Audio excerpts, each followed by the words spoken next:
Galing breaker, ang line ikakabit natin sa terminal ng switch in off position. Ang ating switch naka-jumper na sa outlet. Ang neutral naman ikakabit natin sa terminal ng outlet.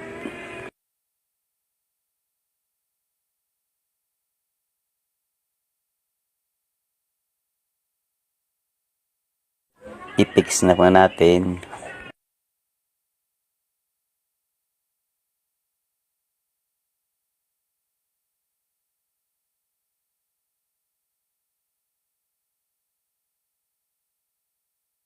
Okay na po siya. Pwede na nating subukin. Yung cover pa pala, hindi nakabit. Matandaan na talaga ang lolo. I-on na po natin ang breaker. Testingin ng ilaw.